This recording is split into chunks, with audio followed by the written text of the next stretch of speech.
یک جوانی در صفحه اینترنتی خود می نویسد: این نامه من برای آنهایی که والدینشان در حیات هستند، خصوصا مادرشان. پدرم 12 سال پیش از دنیا رفتند و همان سال مادرم مرا عائله‌دار کرد. زیاده از 10 سال است که من در علاهیدگی زندگی می کنم. روزی همسرم به من گفت: عزیزم، هزاران شکر که شما هستید و ما زندگی خوش و خوشبختانه داریم. رحمان به شما که مرا زیغ شدن نمی گذارید. هر بار به سیر و گشت به هر خیل آشخانه و قهوه خانه می برید و من شما را خیلی دوست می دارم. لیکن در دنیا یک زنی هست که شما را صدها مراتب از من هم زیادتر دوست می دارد. من گفتم: نه، تو برای من یگانه هستی و در حیات من یگان زنی دیگری نیست. او گفت: گپ درباره مادر شما رفته ایستاده است. چی می شد که به سیر و گشت با آن جایهایی که مرا می برید همراه مادر روید؟ این سخنانی همسرم به من خیلی تاثیر کرد.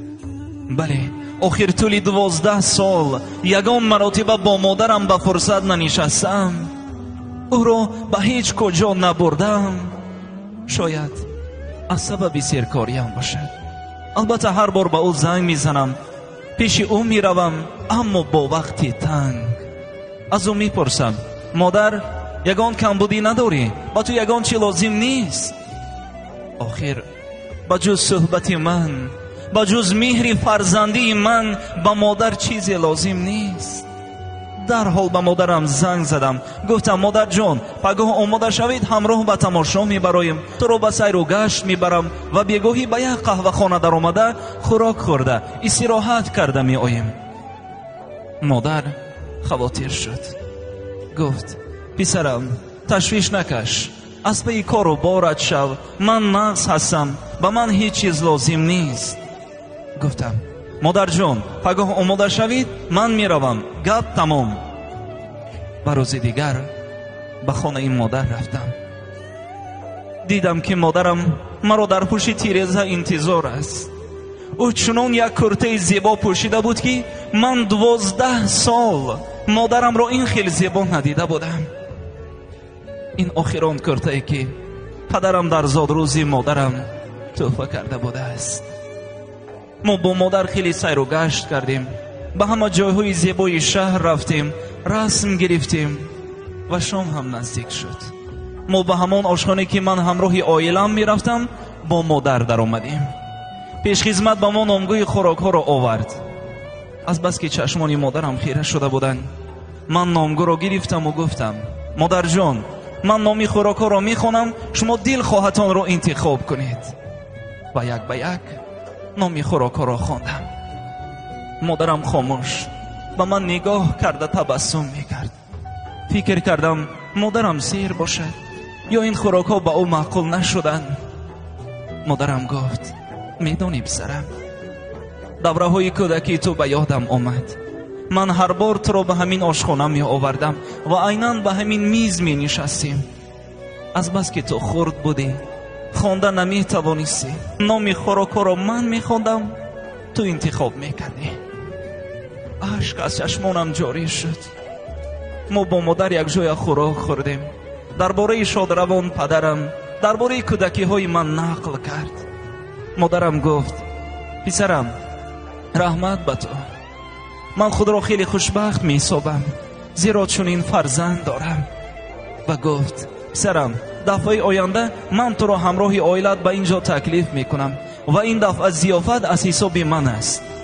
و تبسم کرد. من او را برده به خانه ماندم. بعد به خانه خود رفتم که همسرم گفت: سیر و گشت چه خیر شد؟ استراحت ناز گذشت؟ مادر خرسند شدن؟ گفتم: رحمت به تو همسری عزیزم، اگر تو مرا هشدار نمی کردی و به من همین مصلحت را نمی دادی، من خود با تشویش کار و باری حیات آواره شده به مادرم اهمیت هم نمی دادم. از بین ماهی نگذشته مادرم از عالم درگذشت. چنان غم و غصه مرا فراگیر شد که گویا زمین و آسمان به هم دیگر برخورده باشند. فکر کردم مرگ مادر برای من جزایی بود که او را در حیات قدر نکردم. شب و روز فکر میکردم که یگان لحظه رو به یاد دارم که کمی هم باشد به دلم تسکین بخشد. همان لحظه که با مادر نشسته خوراک شام خورده بودیم به یادم آمد که گفته بود رحمت به تو پسرم، من از تو راضی هستم، از تو راضی هستم. انا همین سخن مادر به من صبر و تمکین بخشید. دیری نگذشته از همان آشانه که من همراه مادر نشسته بودیم یک کاغذی آمد که نوشته شده بود پسرم، من از تو روسی به این آشخانه آمده برای یک خوراک شام مبلغ داده آمدم. اگر من ناگاه از دنیا گذشته مانم تو همراهی همسرت به اینجا بیا و رحمت به همسری تو که به من این شام ناتکرار را تحفه کرد. بیچاره مادر در لحظه های آخرین حیات خود هم به وعده خود وفا کرد.